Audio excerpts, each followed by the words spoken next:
தினம் ஒரு நோயில் இன்றைக்கி டே 9. இதில் நம்ம பார்க்க போகிற டிஸார்டர் என்ன அப்படின்னு பார்த்தீங்கன்னா எபிலிப்சி. இது தமிழில் வந்து வலிப்பு அப்படின்னு நம்ம கேள்விப்படுவோம். இல்லை அதை ஜென்ரலாக வந்து ஃபிட்ஸ்ன்னு சொல்லுவாங்க. ஸோ ஃபிட்ஸ், வலிப்பு, எபிலிப்சி இது எல்லாமே ஒன்று தான், ஒரே டிஸார்டர் தான் குறிக்குது. ஸோ எபிலிப்சிங்கிறது பேசிக்கலி என்ன அப்படின்னு பார்த்தீங்கன்னா, ஸோ இந்த வலிப்பு வந்தவங்களுக்கு நம்ம காமனாக என்ன பார்ப்போம், அவங்களுக்கு வந்து கை கால்கள் இழுத்துக்கும் இல்லையா, அதுக்கு பேர் என்ன சொல்லுவாங்க அப்படின்னா கன்வல்ஷன் அப்படின்னு சொல்லுவாங்க. ஸோ கன்வல்ஷன் அப்படிங்கிறது வந்து எபிலிப்சியோட ஒரு கேரக்டரிஸ்டிக். இதே மாதிரி இன்னொரு கேரக்டரிஸ்டிக் கூட இருக்குது, அது வந்து சீசர்னு சொல்லுவாங்க.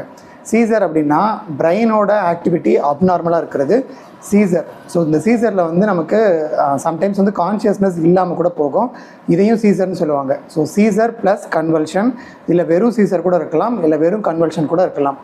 ஓவரால் சீசர், கன்வல்ஷன் இது ரெண்டும் சேர்ந்த ஒரு டிஸார்டர் தான் வந்து எபிலிப்சி, அதாவது தமிழில் வலிப்பு அப்படின்னு சொல்கிறோம்.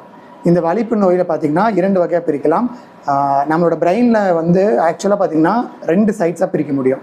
ஒன்று ரைட் சைடு வந்து ரைட் ஹெமிஸ்பியர், இன்னொன்று left side left hemisphere. So பிரெயினை ரைட் சைடு லெஃப்ட் சைடுன்னு சொல்லி 2ஆக பிரிக்கிறோம். இதுக்கு பேர் ஹெமிஸ்பியர்னு சொல்லுவாங்க. இதில் எய்தர் ஏதோ ஒரு சைடை மட்டும் அஃபெக்ட் பண்ணிச்சு அப்படின்னா அதை வந்து ஃபோக்கல் சீசர் இல்லை ஃபோக்கல் ஆன்செட் எபிலிப்சின்னு சொல்லுவாங்க. இல்லை பிரெயினோட இந்த புறம் அந்த புறம் இல்லாமல் ஜென்ரலாக ஒரு சீசர் வந்து அஃபெக்ட் பண்ணுது அப்படின்னா அந்த நேம்லேயே இருக்குது general. So generalised seizure. So காமனாக அஃபெக்ட் பண்ணிச்சுன்னா ஜென்ரலைஸ்டு சீசர், ஏதோ ஒரு புறத்தை அஃபெக்ட் பண்ணிச்சுன்னா ஃபோக்கல் சீசர் அப்படின்னு சொல்லுவாங்க, இல்லை பார்ஷியல் சீசர்னு கூட சொல்லலாம்.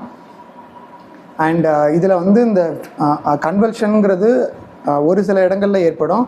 பட் மோஸ்ட் ஆஃப் த பிளேசஸில் பார்த்திங்கன்னா நம்மளோட நான் மோட்டார், அதாவது நம்மளோட கான்ஷியஸ்னஸும் வந்து பாதிக்கப்படும். ஸோ இதையும் வந்து நோட் பண்ணிக்கணும். இதுதான் எபிலிப்சி. இதோட டைப்ஸ் பற்றிலாம் ஒரு செப்பரேட் வீடியோ போட்டிருக்கேன், பார்த்துக்கோங்க. இதே மாதிரி டே 8ல் நெக்ஸ்ட் டிஸார்டரோட மீட் பண்ணுறேன். பை.